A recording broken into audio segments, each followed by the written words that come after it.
get that right. We don't want to do that unfairly, but I don't think that's the main focus for most business people. Thank you. Albas. Thank you to all our witnesses. Certainly appreciate your input on this important measure. I'm going to start with Mr. Milligan, since we're both British Columbians, proud to say that.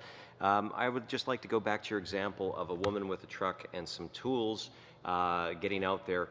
So, you know, I've been in that, not in construction, but I've been in the industry where you start off as a sole proprietor, and then you find a partner. In British Columbia, it's 6 months. You're considered common law.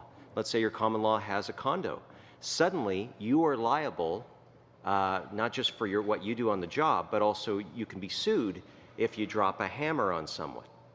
And so suddenly your partner's assets now are come to place. That's something that employees don't have to consider. Is that correct? Most likely correct. I'm not an expert in law, but I don't expect that the liability would lie on an employee in such a situation. Okay, so let's just say 5 years into it, she doesn't have a spouse or whatnot, but she does have a child, okay? And so she's been putting aside money for her child's RRSP. Again, she drops a hammer at work, she gets personally sued, and so suddenly that RRSP can actually be taken in court, through a court process. Is that the same kind of thing? Would that happen to a salaried employee? Again, a salaried employee, I'm not an expert in the law, but it is my view that a salaried employee would face different legal obligations than an employer. So again, she decides she's going to expand her business and then hires someone who then drops a hammer on someone. Because now she's vicariously liable for that. You know, you know, she can be actually, her house can be seized in a lawsuit. Is that the same thing that someone would be if they were just simply an employee? Again, these are especially legal distinctions between those who are incorporated and those who aren't, those who are employees and those who aren't, and those are clear distinctions. Well, I totally understand your argument on tax neutrality. We also have to acknowledge that the entrepreneur is working within a business reality. And again, the reason why more and more people are probably are incorporating may be just for the simple reason because they want to protect assets, because they want to look after their family. Now, I also wanted to talk to you a little bit about, and I got to thank you for your work on Twitter. I think it's wonderful that we have many economists that broadly, you know, put out their work on Twitter and make themselves available, so I appreciate you doing that. So you've talked about the difference between a salaried employee able to save for their retirement versus an incorporated company. First of all, most small business owners that I know say their business is their pension. Most small businesses, and I'm sure Mr. Kelly could say this, most businesses fail within the first 5 years, probably 95% plus. Would you say that's probably true, Mr. Milligan?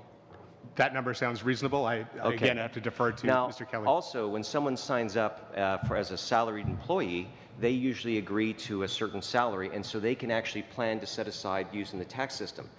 I know from a small business owner's perspective, there could be something goes wrong with equipment, and suddenly what money you thought would go towards saving for something like your retirement isn't there. In fact, again, after 10 years, I think that even then you still have close to 80% or so of small businesses fail.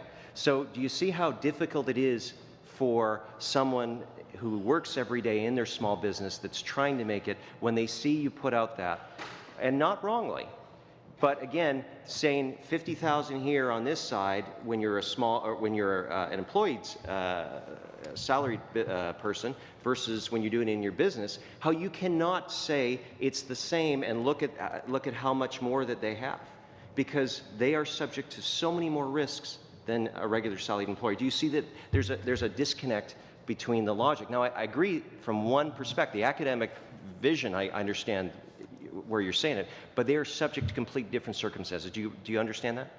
There certainly are different circumstances. Okay, thank you. I'd like to go over to Mr. Kelly. Just in regards to angel investment, I spoke to a person who's retired. He has a holding company. What he does is he spends the majority of his time finding small startup tech companies where then he can put his money, and he could put it into all sorts of different things. But he said, Dan, if I don't have complete certainty that, because he gives some mentoring, but that may not be considered an active investment. And so suddenly he's looking at, he could put money into Walmart, into other publicly traded companies, and receive a dividend that he knows 100% what his return is going to be. Do you think that this will have a negative effect on startup capital for entrepreneurs? We do, and that's certainly one of the examples that we brought forward on behalf of the coalition to you. We believe that small businesses already start from a disadvantage when they're going to seek financing. It's one of the reasons why the small business corporate tax rate was created in the first place, was to allow small firms to be able to reinvest their own retained earnings back into their business. But the other benefit of this, of course, is that with respect to passive income rules, is that the income that is saved in a business can be used to invest in other businesses